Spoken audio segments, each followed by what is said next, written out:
Hello, everyone, and welcome back to another episode of CleanTechies, the podcast. This is season 2, episode 10. We've had a couple weeks off. Been a pretty crazy couple weeks for me, moving back to New York, and got quite sick actually one of these weeks, so I was out of it. Appreciate your patience.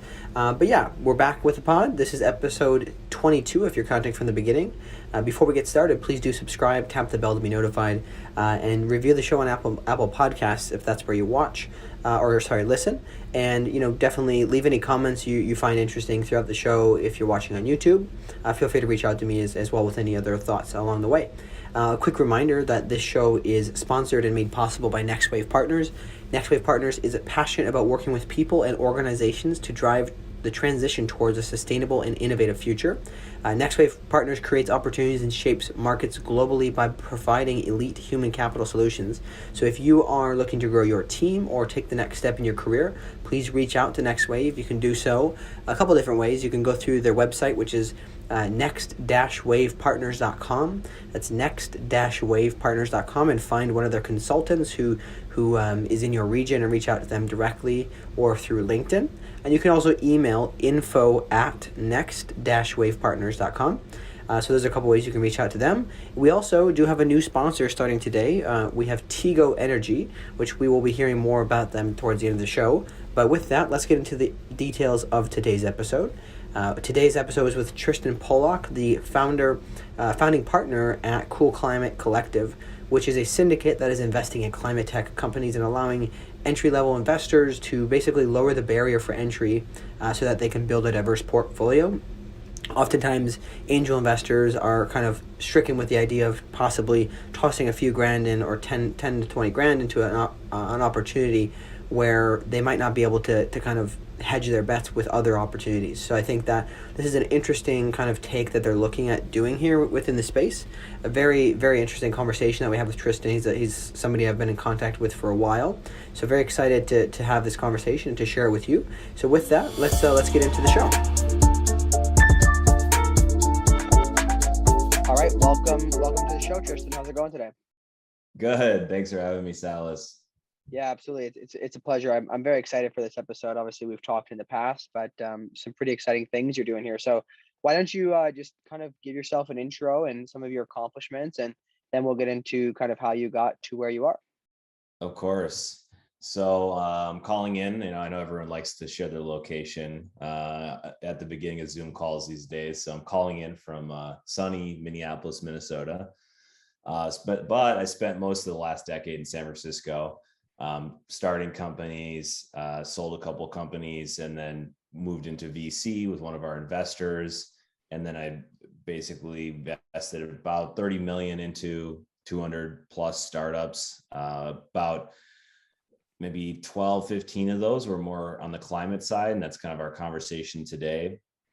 And then more recently, I've been spending time both trying to figure out how to pull money from a lot of the Silicon Valley, climate motivated operators and investors that I know and my partner Mehrad knows, and then bring that into the climate space and help to accelerate climate solutions by getting more novel ideas to market faster. So early pre-seed seed is where we've been investing right now through an entity called the Cool Climate Collective.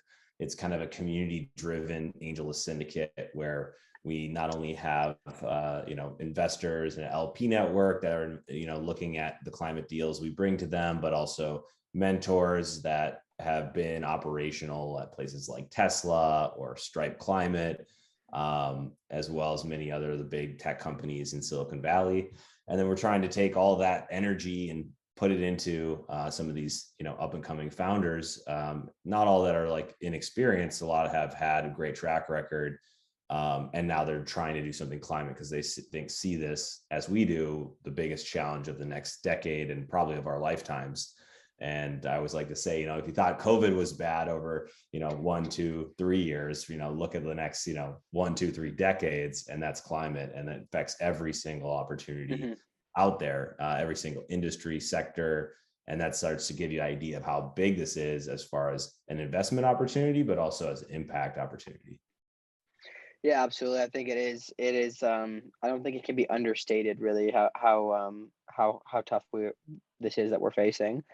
I'm curious to know a little bit more of the nuances too on how, how did you end up founding Cool Climate Collective? I just want to know kind of, obviously you had the interest there, but what did it take to do this? I know that we talked before, and this wasn't, at least to my knowledge, kind of something you were working on. So I'm just curious to know how this came about, and maybe a little bit of the background there. Yeah, of course. Yeah. Well, I'm a founder that plays really well with others. So I met Mehrad in the Terra ClimateTech VC fellowship that we both did this summer, and just hit it off. We both wanted to do something like this, and kind of re-energize angel list and syndicates and investing and like our own like investment. We had both done angel investing and I had done some VC, but it hadn't been as focused. It was more just generalist tech. And so we were looking at, well, what if we played this generalist climate tech card and we look at early stage and we try to get more involved? And it just kind of worked out. I think I love Mehrad, amazing person. He's got a little bit deeper connections into some of the climate sectors, the scientists, the researchers. I kind of come with the more traditional startup tech, Silicon Valley, San Francisco experience. And we just worked really well together. It just kind of happened. And I think over a matter of a few months, we scaled up to like 250,000 LPs. And we've now at this point, I think we've have 3 deals that are pretty much closing and another 2 that are live. And so it's like we did a lot in a short period of time. And I think it was just sometimes a lot of things, a lot of startups, timing is everything. Yeah, absolutely. I think that's timing is right. It's something that, kind of being a newcomer to the space, I sometimes feel like I'm missing out, trying my best to get in there. But I'm curious, what does the process look like to set up a syndicate? And could you maybe explain to people? I'm not highly familiar with the syndicate, so maybe it'd be helpful just kind of explain a little bit more of that, and how it looks to set that up. Is it really difficult? Just want to know some of those questions too, or know those answers. Yeah, of course. So I think AngelList is it's really ahead of their time, ahead of like the VC world, where they saw that there was an opportunity to democratize and streamline investment into startups. And actually, way back in the day, my last venture back startup, we actually used this tool called Invest Online that doesn't really exist in the same form anymore, where we just raise money directly from angels on AngelList. And that was kind of pre-syndicates. But then syndicates were kind of the next investment tool that really blew up. And what syndicates are is, you have like a syndicate lead, and you bring investors that trust you, the companies you bring, the deal flow you bring to them. And you basically get an allocation from a startup saying that's raising funding, saying like, let's say like in our case, we're doing, right now the last 100K of a startups round. And so you get that allocation, and then you basically pitch it to your LP base, your investors, the investors in the syndicate, and they can opt in, opt out on a deal by deal basis. Mm-hmm. So it's a little bit more manual than, let's say, a traditional fund, but I think the big difference is traditional fund. Maybe it could take some people like 12 to 18 months to raise a fund if successful, and you may not be doing a lot of investing in that period. Whereas like a syndicate allows you to kind of get off the ground running very quickly, and as long as you can gather up some people, you might be doing smaller check sizes. So I think maybe another big stipulation is like, if you're investing in a small VC fund, there's probably a minimum that a lot of angel investors are not going to do, whether that's 100K or 200K, or even investing direct into a startup, that might be a 25K minimum. But on an AngelList syndicate, a lot of times people are doing $1,000 investment, 5,000, 10,000. So those are a lot more common. Mm-hmm. And thus, so it's kind of like opened it up to allow people to build bigger portfolios, which I think is good, because if you have like 30 to 50 bets on different startups, I think that gives you a lot better chance and, you know, a high risky world that you'll like one of these will take off. And then that's the same philosophy as like a traditional VC, right? They think like 1, 2, 3 of their startups are going to become this like, you know, multi-billion-dollar unicorn. And when that happens, that returns that whole fund, so that, you know, they're making those 50 to 100 bets and then one brings it back, so to speak. So it kind of allowed for some of those dynamics to happen, these network effects to happen within AngelList and for a syndicate, for someone who's motivated. And then, you know, what's our benefit? It's like, well, we're not making a salary off of running a syndicate. And even like someone, you know, running a small venture fund isn't really making much of a salary, even off management fees. If you're doing like a 2 and 20, which is like a 2% management fees.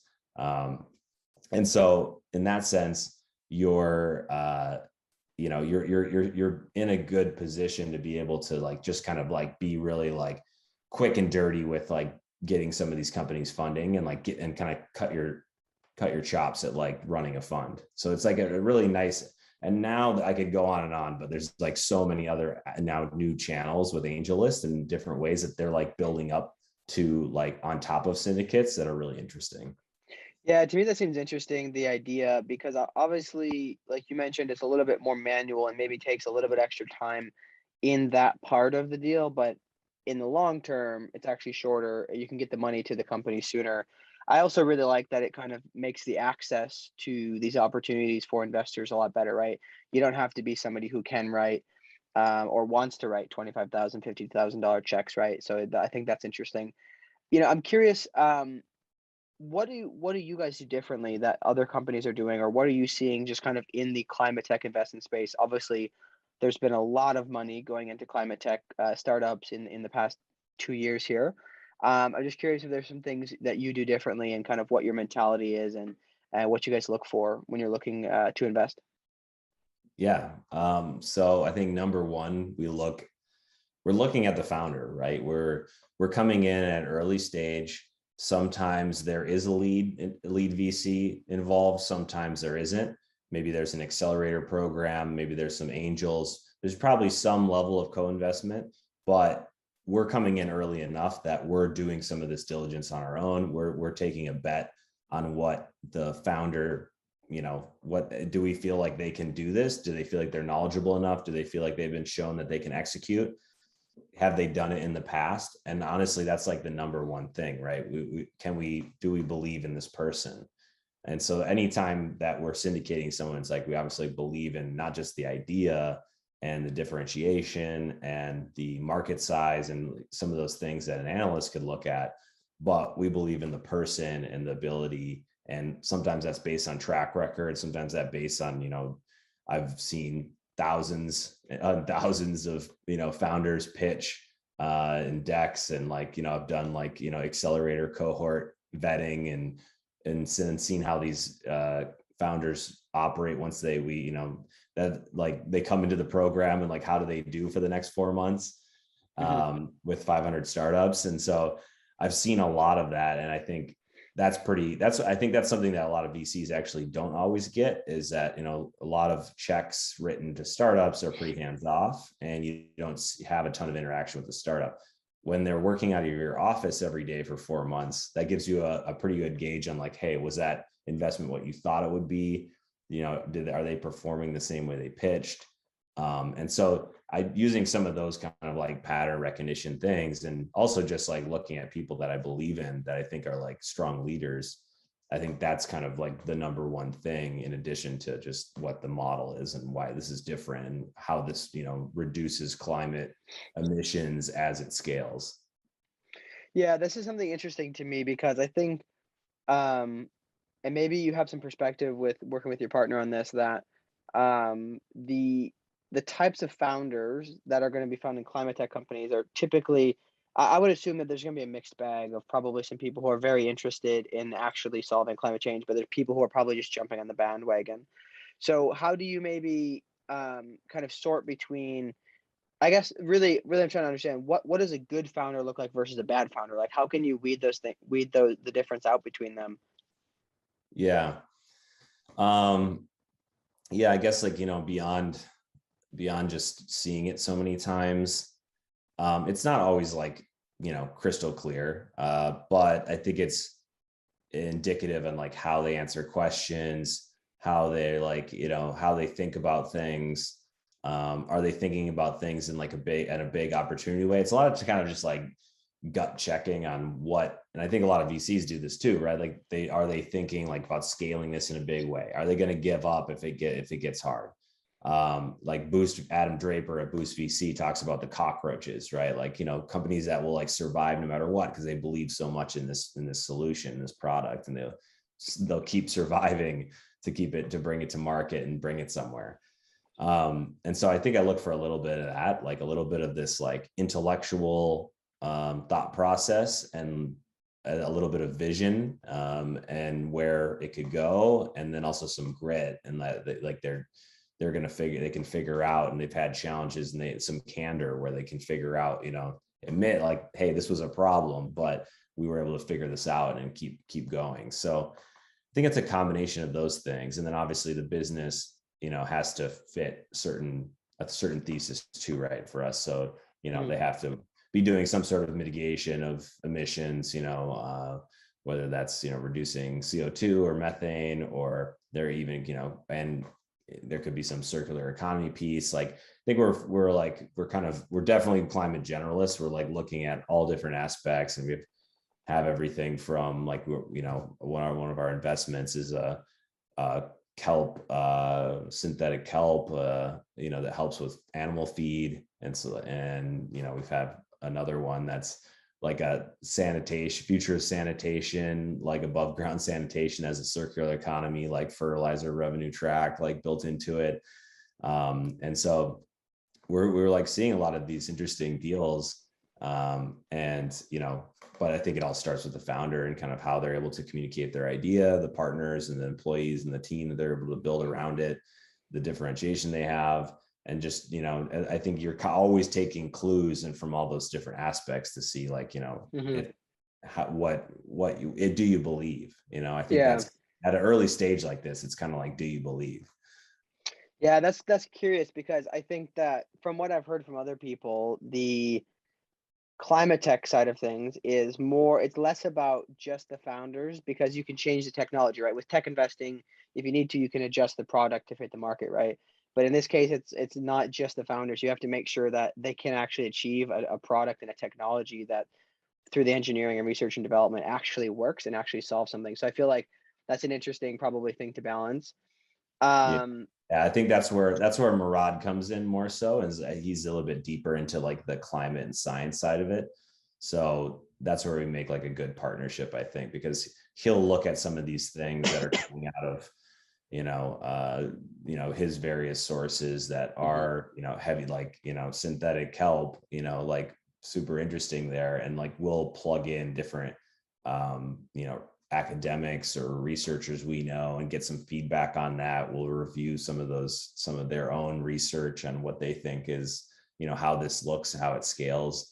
And so we'll kind of like, do a 1-2 punch on looking at both of those pieces, right? Like understanding the founder and like the ability, and then also like understanding like, is the science like realistic? But I think at the end of the day too, it's like, there's a heavy amount of trust that you're putting in the founder. So it's really like, do you trust them, after like having, these like 1, 2, 3 meetings, looking at the deck, looking at the research, despite it all, right, there's still a lot of hypothesis that needs to be proven. Yeah, to me, yeah, that makes sense. Another thing I'm curious about is, kind of on a broader topic, still on the broad topic of the money going into the startups.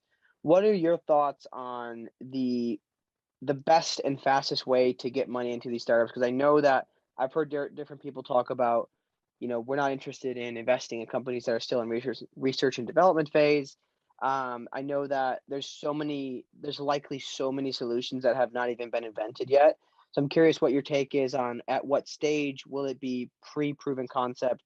Do you think that the government and incentives can play a role with regulation to help advance this? Because obviously you mentioned it's a big problem and we need to make things happen quickly. So I'm curious to hear your thoughts on what the fastest way to do that is. Yeah. And obviously there's some there's some tailwinds as far as societal culture, investment, the 5x amount of investment from VC going into climate over any other sector.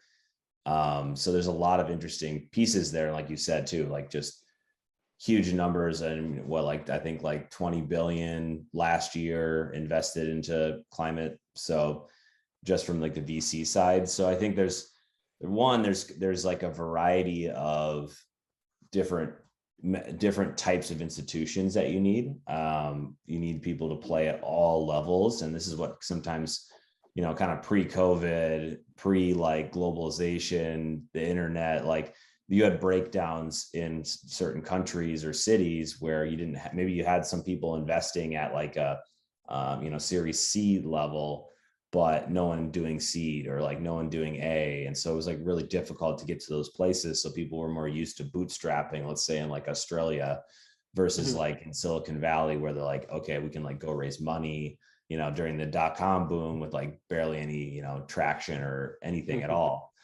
And so I think there's like that need to have, you need people at the early stage, you need people, pre-seed, angel, research, and enough of that money so that those can get off the ground. And then that, I think you have more of the mainstream VC world that maybe plays more at like this like seed, Series A and up level. And then you also have like a lot of these like big firms like Tiger Global coming all the way down to seed. So like there's also some dynamics that play in the VC in general, where it's like, this frothy market that VCs are like trying to come earlier and get in at these lower valuations and start like playing in that way. And so there's kind of that, the greater VC realm that's happening and the changes that are happening over the last couple of years.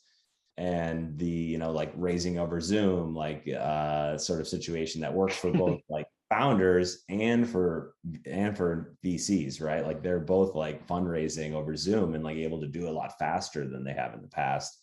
And so faster, been able to raise more money. And so that's like spreading, I think, they're trying more stages. So inevitably, I guess the long and short of it is like you need people to be able to play at these like earlier levels, like you said, like research and development levels. And that'll work for some, investors, and others it won't. But I think as we see, we have to kind of always keep an eye on like where the money is flowing and where it's getting, where's the bottleneck when it comes to this, climate in particular, because like we can't afford to allow a bottleneck to sit for too long. And we do need a lot of new ideas, like you said, to come to market quickly and then to be scaled. And so kind of see those three as like the, these essential parts of the puzzle, and we needing an adequate amount of funding for each of those. Yeah, I'm really curious to see if there's going to be any type of, I know that there's some government programs that help with R&D projects, but I'm curious to see if there's going to be more emphasis put on that, right? Because it's almost, I know a lot of people are, especially, I don't know, probably a lot of people in the venture world, I'm not quite sure on this, would be against, government spending into these things. But I think that because the risk is higher, right, of a low reward, but yet our risk of not solving these issues is also super high. It's almost arguable that the government should be definitely putting money into this. Maybe there's even a venture, maybe it's run. I think Tom Rand talked about this in his book, where it'd be government money but run by a separate entity that is aiming for returns, right?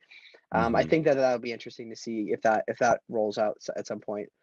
Yeah, I think we're definitely seeing grants from like the Department of Energy, and I think more and more grants opening up. There's also like universities that are funding some of these like early stage research pieces.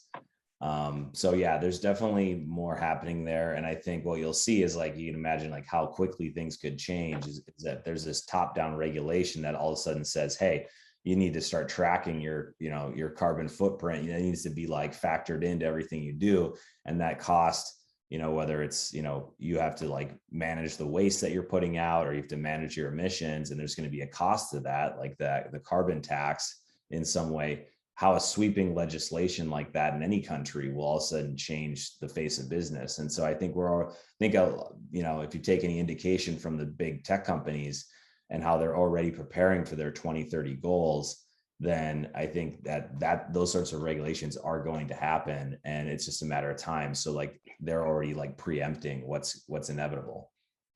Yeah, I would agree with that. I think it's definitely going to happen. From the people I've spoken to in the kind of the ESG space so far, it seems as though it's maybe a little further off than we'd like it to be, but I definitely like the idea of the carbon tax because then it can be reinvested into these new products, right? While people are still emitting, and then or new research and development, and then it incentivizes companies obviously to get off of that very quickly. So Mhm. that'll be interesting to see.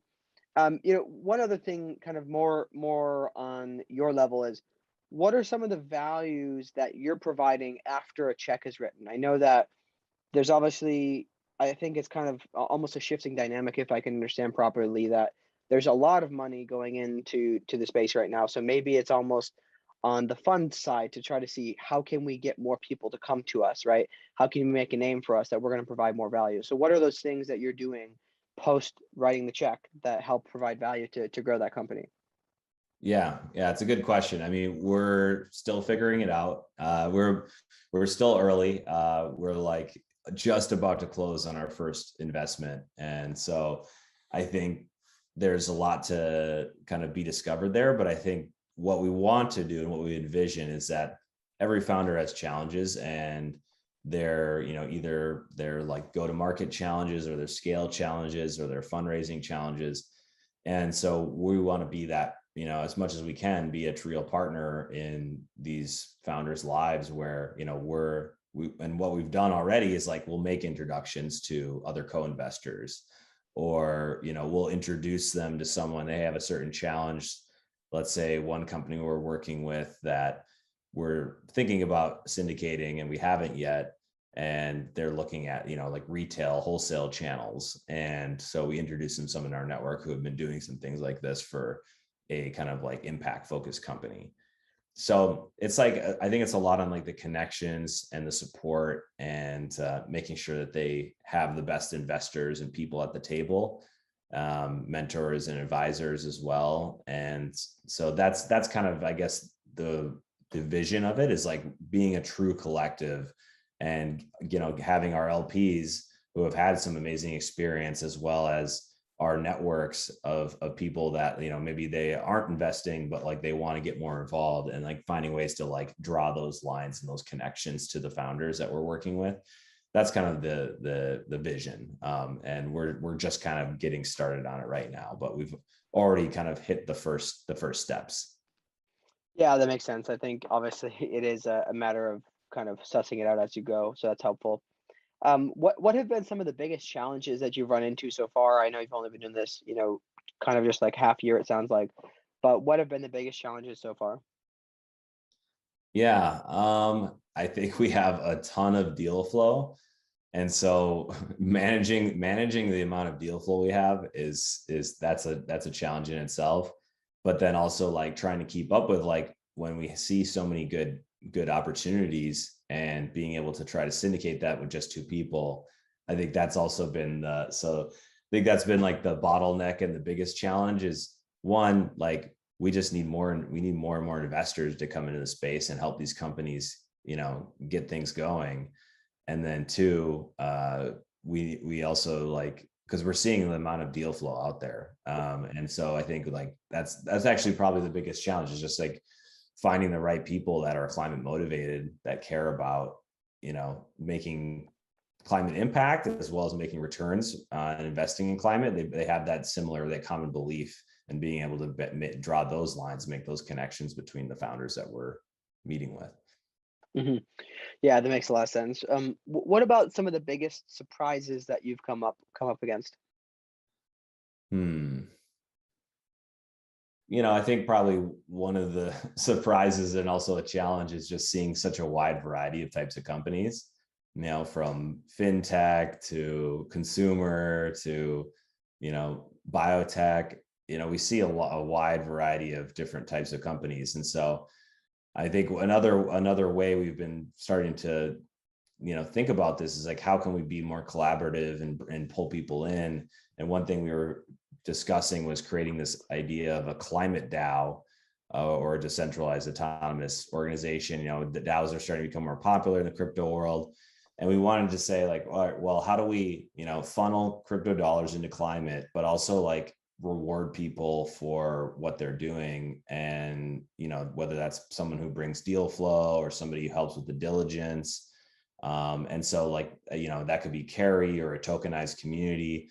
So that's one thing we've been kind of playing around with, and like kind of naturally, maybe as also a surprise, because we're like, this is kind of a crazy idea, but I think it could really work in a space like this, and being able to like, not just like ask people for favors, but to truly give them stake in the game every time that they really, support one of these companies. Yeah, that makes sense. Yeah, I think that's obviously a tough one, right? Because it's a syndicate, so you have to make sure where everybody's proper investor, et cetera. So that's interesting. Um, what about? I'm really curious to see your perspective on, because you invested in tech, right? You came up through that route, so you've seen kind of the traditional tech investing. What is very different to you in climate tech investing, or what do you see as changing in the near future, kind of with the entire landscape of how investments are being made into these technologies, or maybe just specifically in this space? What's different? Yeah. I think I've kind of coming into climate, I've done like a full circle in my career over the last 10 years, where I started out in this kind of like area between tech and impact, and was like doing this social impact media network. And then like, that's how I got into my next startup, which was more kind of like urban innovation and creative economy. And so it's like now kind of like brought me fully back to like the impact side. And I think we've seen like some crazy changes in that world since, where impact investing has become more of almost like looks like VC investing sometimes. Impact investors investing in startups in developing countries because they scale fast, they hire a ton of people, they change and improve daily life. And so I think that's one thing that's been really exciting. And then we've also, obviously, like the big question has always been like the clean tech 1.0 to like clean tech 2.0 and like climate tech today.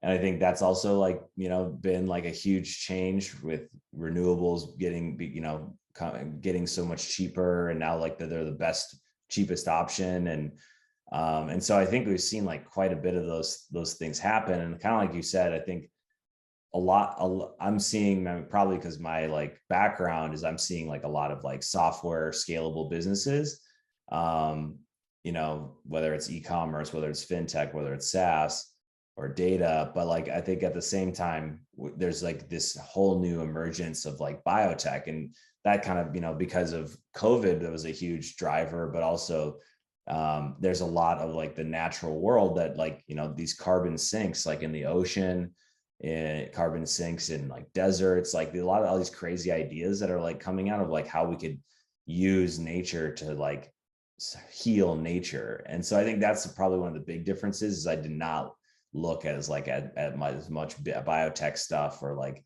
true play, like kind of academic research pieces that were coming out of universities. And I think this kind of been an interesting time to get more exposed to that world and support some really like young, really intelligent folks that are coming out of universities with amazing research. And now they just want to bring it to market. And so I think it's kind of the big difference in climate has been between climate and tech is that there's just been way more of a bridge between, I think, academia and go to market, tech scalability. Yeah, that would make a lot of sense given the space and the requirement for the science to be right. That's interesting. Um, I mean, you probably see lots of crazy things, but what are some of the biggest things that you see, or biggest areas you see for growth within the next, 1, 5, or 10 years within climate tech space, right? I know there's a lot of things, and I know we talk about in the space a lot. There's no silver bullet. There's going to be several solutions that altogether will create the real solution. But what are some of the biggest areas you see for growth in the really near term? Yeah, 100%, right? It's definitely a very collaborative future where we need a little bit of everything to make things work. And I think that I'm kind of aligned with Stripe Climate in this sense, where they're putting all their bets and trying to encourage more carbon removal ideas. YC's had a thesis around this, with what if we had genetically modified phytoplankton in the middle of the ocean where nothing else is really growing, but we give them the right nutrients, and that becomes like this big carbon sink in a place that like no one really is. And I think Stripe Climate's maybe funded like 30 plus of these kind of carbon removal solutions, whether it's kelp forests or it's like direct air capture. So I don't know, as like a technologist, I think I'm really excited by that aspect of like, what can we do with technology that will expedite the problem that we're having, which is too much emissions. And so if direct air capture or something else can have a profound effect on sucking CO2 out of the air in some way, shape, or form, then I feel like that puts us at a much greater chance we're able to prevent some of the, catastrophic outcomes that, otherwise we wouldn't be able to, because there's just too much emissions in the air that are sitting in the air that are going to keep going into the air, even as we ramp down and have a negative trajectory, which we don't yet, that we need some of these removal options. So I think I'm pretty interested in like what will come out of that, and what can we turn air into, right? Like there's Aether, that diamond company, they like suck CO2 out and turn it into diamonds. There's Prometheus Fuels that's like using they want to use CO2 put into fuel. And so I think there's some really novel ideas out there that need to be proven, need to be scaled, and also some to come that we haven't seen yet. Yeah, I think that that's an interesting point. I know there's a lot of people I've seen just talk about, oh, removal isn't feasible. We need to just, stop creating the emissions. But I think that for me, as not a scientist, I think it doesn't make sense that there's ever going to be a way we can completely reduce all emissions, right? So we're going to have something that the cost of the emissions that it costs to make it will actually be outweighed by the negative impact they can make by pulling the carbon out. So that's interesting to hear. I was not familiar Definitely with need both. these. Yeah, definitely. That's interesting. I guess just a couple other things to maybe kind of wrap up here. What would you say what do you see happening in the education space to fill the gaps of all these roles? Obviously, as a recruiter, I see lots of talent gaps. I'm just curious if you see from the universities, if you're working with the universities at all. I know you mentioned the fellowship you're in. How is all of this new technology, these new roles that have never even been dreamt of really 5 years ago? How is the flow of talent going to be filled by universities and just education in general? How are we making that happen? Yeah. Well, I think a program like Terra for climate and different types of climate careers, they have ClimateTech careers that maybe are more focused on people getting into like the ESG realm of their company, or they also have like a circular economy program. And, like I took the VC program so they have, I think like some of these like cohort learning programs are ramping up and becoming very useful and helpful to get people fully informed and to also like help them make career changes. And so that's been exciting because like even like beyond Terra, there's On Deck that has a ClimateTech program. And there's a bunch of other like channels like that and opportunities. So I think it's like these sorts of programs, in addition to, anything that is occurring at a university level. So it's allowing people to not just like come up and start in climate, but also make parallel or horizontal moves from their career in tech to like a career in climate, or from their career in tech to like a climate company, founding a climate company, and things like this. And then I think just like mentorship is really important. That's a big part of why like I'm building this list of like mentors that maybe aren't all in, have a climate background, but just people that know different aspects of business that are willing to help climate founders. Because I think at the end of the day, right, like everyone comes with their own set of skills and experiences, and they need that mentorship. And that's like pretty much true across any sort of startup or company experience. And so I think all those different types of education are playing together and like helping people make these like transitional moves, and just need those to scale up too, and have more and more people get excited and welcome people into the space and try to support them in finding that, first role. Yeah, that's actually a really interesting point. I know that what I have seen is obviously we're always hired to find specific talent, right? So it's somewhat on us to find the best people, but at the same time, there's a lot of apprehension in many cases to hiring somebody who's not perfectly qualified, right? And in reality, that ship will sail in a really quick amount of time because there's going to be so few people that are actually qualified per se.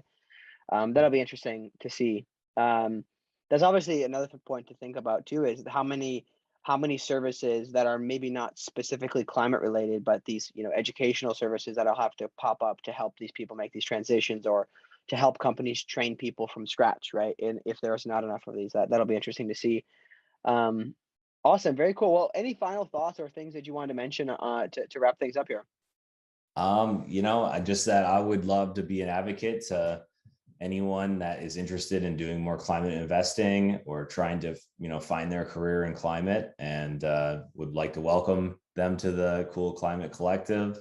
I'm sure we'll drop a link so that they can find it. And I'm pretty easy to find on Twitter or other places. So, would be just to throw that out there. If anyone's looking at making that transition, trying to figure out how that they can best support climate solutions, happy to support. Absolutely. Very good. Well, thanks so much for coming on the podcast and really excited to see what you guys do over the coming months and years and probably have you on again in the near future to see maybe talk about some of the investments or talk about some of your portfolio companies. So thanks so much, Tristan, and we'll see you next time. My pleasure. Thank you. Thank you so much for joining on today's episode. I hope you found a lot of value. Hope you enjoyed the conversation with Tristan as much as I did shooting it. Please do share your thoughts with me again. As always, reach out to me via Twitter at Silas Maynor. You can join the Slack channel as well if you're interested in connecting with more individuals in the ClimateTech and CleanTech space. Again, whether you're entering the space or you're a professional looking to share kind of industry knowledge, please do reach out. We welcome everybody to that. We're trying to build a community of like-minded individuals. And also, as mentioned in the beginning of the pod, we want to make mention of our new sponsors, Tigo Energy. So dare to be different with Tigo Energy, the leader in module-level power electronics from Silicon Valley, has revealed the installer-focused energy intelligence residential solar plus battery storage solution. So go to tigoenergy.com/CleanTechies for more information. Tigo, again, just kind of off the cuff here, they're very, very interesting company that's really solving these solutions for residential installers. So definitely reach out to Tigo Energy if you're interested to learn more there. And as always, please do share this podcast with friends that might find this valuable. Obviously, the whole goal here, as always mentioned, is to help other people to realize kind of the benefits and just the things that are happening in the climate tech space. I think a lot of people oftentimes are skeptical of new technology, so I think it's always important for us to share kind of what we're learning and what we see in the space so that everybody becomes more aware of the positive benefits of the space. So please do share that. Also, coming out the 27th of October is the newsletter. This month is the newsletter, and the topic is focused on sustainable shopping. So very excited for this one, collaborating with Randy on this one again. But yeah, awesome. That's pretty much everything. Also, you can feel free to support the show at buy me a coffee link in the description. But otherwise, thank you so much for listening. We really appreciate the support and looking forward to seeing you next time on the podcast.